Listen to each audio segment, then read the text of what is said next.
Doza vijesti. Pregled najvažnijih vijesti dana za 26. lipanj 2026.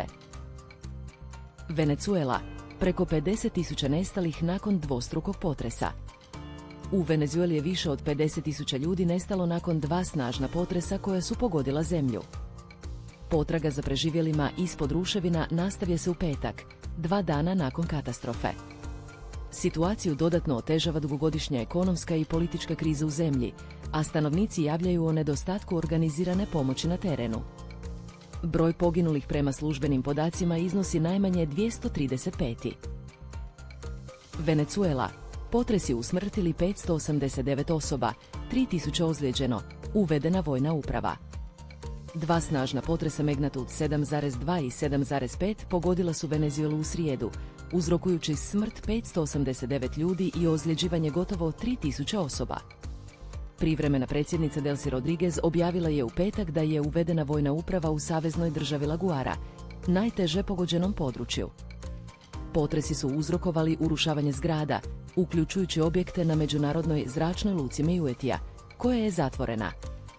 U tijeku je potraga za preživjelima, a Sjedinjene države obećale su pomoć.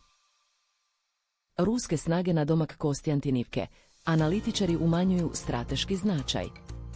Ruske vojne snage nalaze se u neposrednoj blizini zauzimanja Kostiantinivke, grada u Donjeckoj oblasti koji je predstavljao značajnu ukrajinsku obrambenu točku prema Kramatorsku i Slovjansku. Unatoč tome što neki analitičari smatraju da bi pad grada mogao biti prva veća ruska strateška pobjeda u tekućoj godini, najnovije analize Instituta za proučavanje rata ukazuju na to da ruski prodori za sada obuhvaćaju samo manje skupine vojnika, bez ostvarenja značajnijeg operativnog proboja. Ranije izvješća spominjala su spor napredak ruskih snaga u Donjecku te preuveličavanje tvrdnji o uspjehu, dok je Ukrajina pojačavala napade na Krim i ciljeve unutar Rusije. Ukrajina pokrenula 40-dnevnu operaciju na Krimu protiv ruskih ciljeva. Ukrajinski predsjednik Volodimir Zelenski odobrio je novu, 40-dnevnu operaciju usmjerenu protiv ruskih ciljeva na Krimu. Cilj kampanje je pojačati pritisak na Rusiju i potaknuti je na okončanje rata. U sklopu operacije, Ukrajinska služba sigurnosti, SBU, izvela je napade bespilotnim letjelicama na ruske vojne brodove i sustav 400 u Kerču. Ukrajina već mjesecima provodi napade srednjeg i dugog dometa na ciljeve u Rusiji ili na područjima pod njezinom kontrolom. Plenković kritizira Milanovića zbog slanja počasno-zaštitne bojne u Pariz.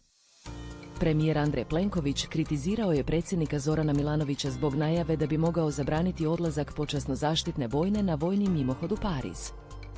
Plenković je predložio da Milanović umjesto toga predloži slanje većeg kontingenta hrvatske vojske u Moskvu na paradu. Premijer je naglasio da je odluka o slanju dijela hrvatske vojske na paradu u Pariz donesena bez konzultacija s Milanovićem, iako je počasno-zaštitna bojna zadužena za predsjednikovu sigurnost. Ministarstvo obrane i glavni stožer oružanih snaga načelno su spremni poslati iz Stjegonošu i 10 vojnika na mimohod koji se održava 14. srpnja.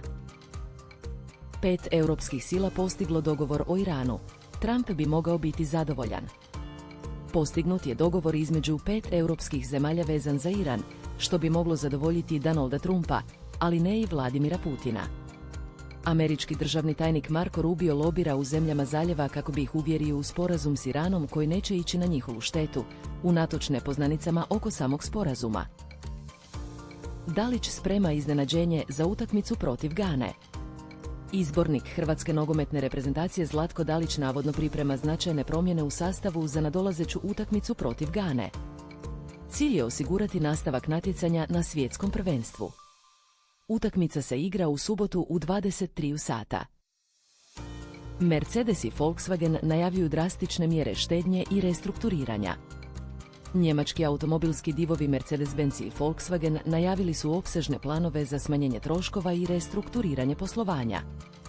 Mercedes-Benz odgađa isplatu posebnog dodatka radnicima, koji iznosi 18,4% mjesečne plaće za iduću godinu, navodeći kao razlog nekonkurentnost troškova rada u Njemačkoj. Uprava razmatra i produljenje radnog vremena bez dodatne naknade. S druge strane, Volkswagen planira značajno smanjenje broja zaposlenih, potencijalno do 100.000 radnih mjesta diljem svijeta, te zatvaranje 4 tvornice u Njemačkoj. Cilj ovih mjera je smanjenje troškova i jačanje konkurentnosti na globalnom tržištu, posebice u odnosu na kineske proizvođače. Europski toplinski val, ljudsko djelovanje uzrok, 150 milijuna ljudi pod visokim temperaturama. Ekstremni toplinski val zahvatio je Europu, a znanstvenici tvrde da je globalno zatopljenje uzrokovano ljudskim djelovanjem dovelo do češćih, intenzivnijih vrućina.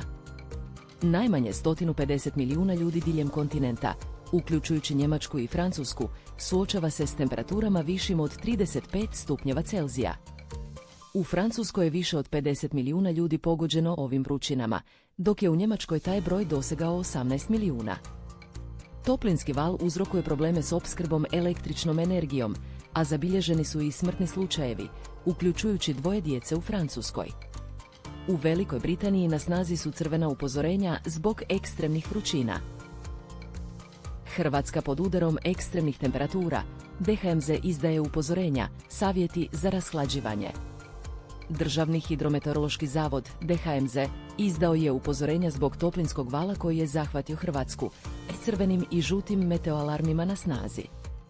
Najkritičniji je na sjevernom Jadranu, gdje se očekuju temperature iznad 35 Celzijevih stupnjeva, dok su u unutrašnjosti na snazi žuti alarmi s potencijalno opasnim vremenom i temperaturama koje rastu. Liječnici i meteorolozi savjetuju izbjegavanje izravnog sunca, dovoljan unos tekućine te pridržavanje preporuka hitnih službi, posebno za kronične bolesnike, djecu i starije osobe.